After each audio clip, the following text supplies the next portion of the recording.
I exposed my cheating wife in front of all our friends and family by hiding divorce papers inside her birthday cake, turning her celebration into her worst nightmare. Hello, Reddit I Plus here. I had spent the last 6 months planning the perfect birthday party for my wife, Rachel. Or at least, that's what she thought. Every detail, the venue, the decorations, the guest list, was designed to give her the night of her life. Because it was. Just not in the way she expected. For 3 years, I had been the devoted husband, the one who did the late-night grocery runs, the shoulder she cried on, the man who stood by her through every rough patch. And for what? To find out she had been sleeping with my best friend, Jeremy. I discovered the affair by accident. An unlocked phone, a string of messages too intimate for just friends, and a few well-timed lies that didn't add up. But instead of confronting her outright, I played dumb. I wanted her to feel secure, oblivious to the storm brewing. So, when she suggested a grand birthday party with all our friends and family, I agreed eagerly. She thought she was getting a fairy tale celebration. In reality, she was about to step into a nightmare. The night of the party, the energy was electric. Rachel basked in the attention, her laughter ringing through the venue. She looked stunning in a red dress, her arm draped around mine, like we were still the picture-perfect couple. Jeremy was there too, grinning like the snake he was. I made sure he stood front and center for what was coming. After dinner, the moment arrived. The lights dimmed, and the servers wheeled out a massive, beautifully decorated cake.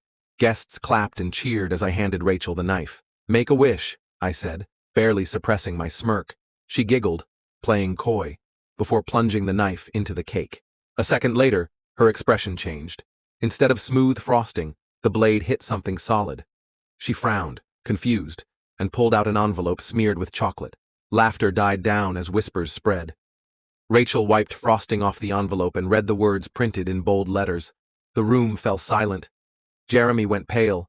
My mother-in-law gasped audibly. Rachel's hands trembled. What is this?"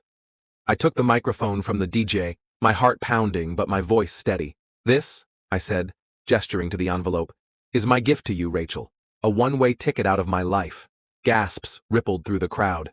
"You see," I continued, locking eyes with her, "I wanted to celebrate you properly.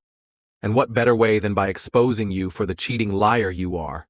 She stumbled back, eyes darting around the room, searching for someone, anyone, to defend her.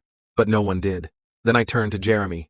"And you, my best friend, the man who swore to have my back. I hope she was worth it." He looked down, swallowing hard, but said nothing. Rachel's mouth opened and closed like a fish gasping for air. Finally she stammered, This isn't what you think." I cut her off. "Save it. I have screenshots, videos, even a hotel receipt with your name on it. I didn't just find out, Rachel. I've known for months." Tears welled in her eyes.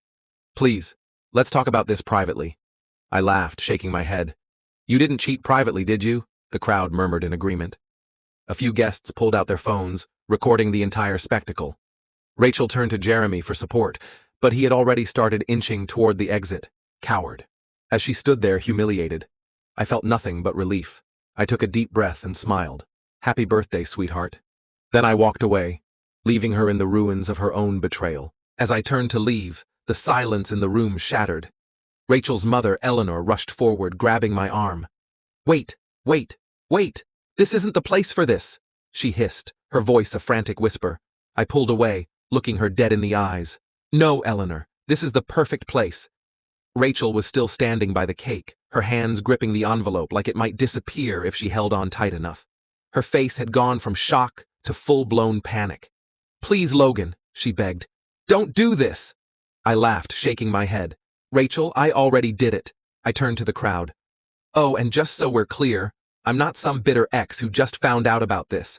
No, I've known for months. I hired a private investigator. I've got texts, pictures, video, the whole collection. You've been caught from every angle." Jeremy, who had been inching toward the exit like a roach scurrying from the light, suddenly bolted.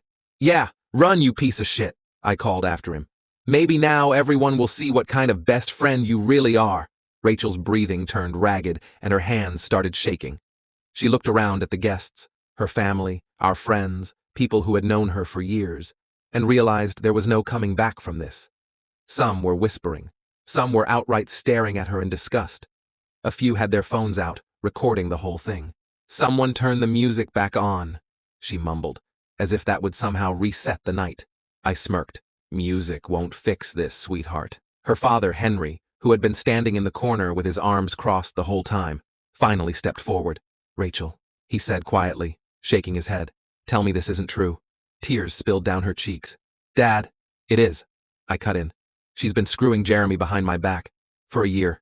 Henry looked at his daughter like he didn't recognize her anymore. Then, without another word, he turned and walked away, heading straight for the exit. Rachel let out a choked sob. Dad, please, I can explain, but he didn't look back. One by one, people started murmuring excuses to leave. Some avoided eye contact as they slipped out. Others gave me quick pats on the shoulder, little signs of support. Rachel stood frozen, her world crashing down around her. I leaned in one last time and whispered, just loud enough for her to hear, "Enjoy your birthday, Rachel. Hope it was everything you wished for." Then I walked out the door, leaving her to face the ruins of the life she had destroyed.